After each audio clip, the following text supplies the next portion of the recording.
Shadow Squadron for the 32X, or Stellar Assault for those across the pond.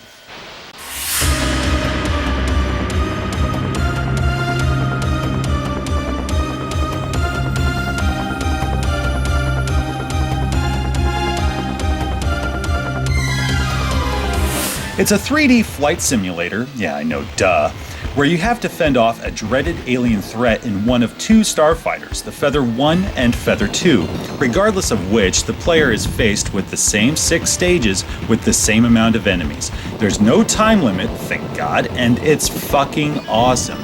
Every stage sends you blasting into hyperspace, much like Star Wars Arcade, though I feel it's a bit more effective here.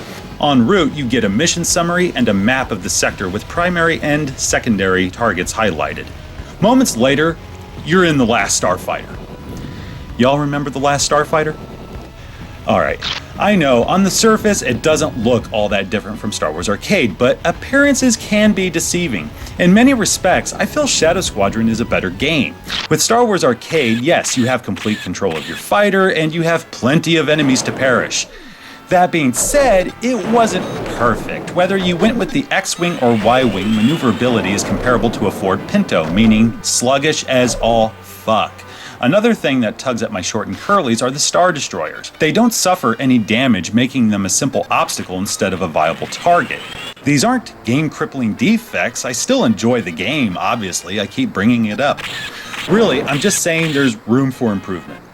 That's where Shadow Squadron swoops in. Here, the primary targets are the battle cruisers. Yeah, you have to clear the sector of all enemy fighters in those first few stages, but you can avoid the smaller craft as you tear ass through space. That's a good thing because the cruisers grow larger and more plentiful. There's even a giant where you gotta target a specific spot, charge your weapon, lock onto it, and fire before you're bombarded with torpedoes. It's a trip, let me tell you. Believe it or not, there's a bit of strategy to destroying these death boats. You can take them down piece by piece, which takes forever, or you can target the bridge and main engines, reducing them to smoldering polygons in no time. That was something I had to figure out on my own. Very cool. The controls even better. God, where do I begin? First, you can tilt your craft port and starboard, kind of like Afterburner, except you can maintain your trajectory. On top of that, there's a greater sense of speed. Double tap and hold the accelerator and you'll see what I mean. Response time is on the money. You want to know something I really like though? There's no fucking time limit. Think Jesus H. Christ on rubber crutches, because once you get to mission 4, there's a whole armada just itching to take you down. This mission's an endurance round since these ships are several thousand clicks apart, making it take many minutes to get from one to the next. I know what you're thinking. Hit the accelerator and let her rip, right? Aha, you see, there's the rub, and it's called an energy bar. If you punch it, your energy is depleted that much faster. If you're riding the Feather 1, you'll get a boost before you jump to the next sector, though Feather 2 does not. Hey, like the instructions state, we never promised you a rose garden. I beg your pardon. That reminds me, the difference between the Feather craft are more than cosmetic. Feather 1 is manual only, more agile, though not as tough. On the flip side, Feather 2 is manual or auto, stronger, but not exactly fleet of foot.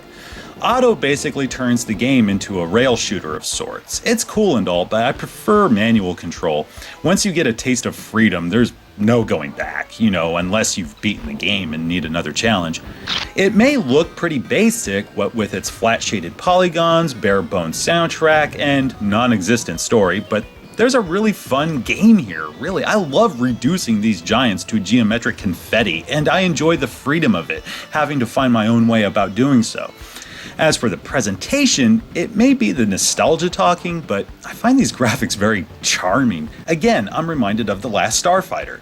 It's amazing how, even when the game was released, many felt the visuals were dated. It's like, come on you guys, don't you know that texture mapping's the new sexy? Nowadays, they're quaint. I like them.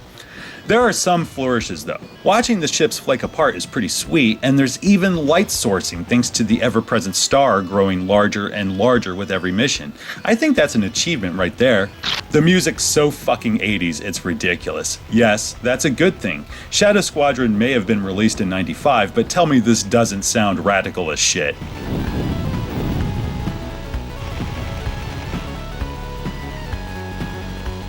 Admittedly, I wish it were a bit louder, otherwise, it's awesome. Sound effects are tits. Hearing fighters whizzing by, laser fire, explosions, everything is solid. They didn't exactly scream next generation in '95, instead it sounds like an arcade game, which is fine by me. It's kind of timeless, you know? I think that's a compliment, actually.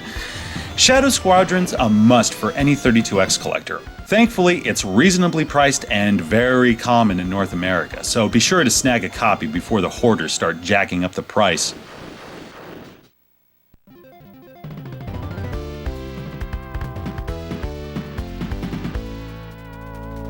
Ooh, sexy.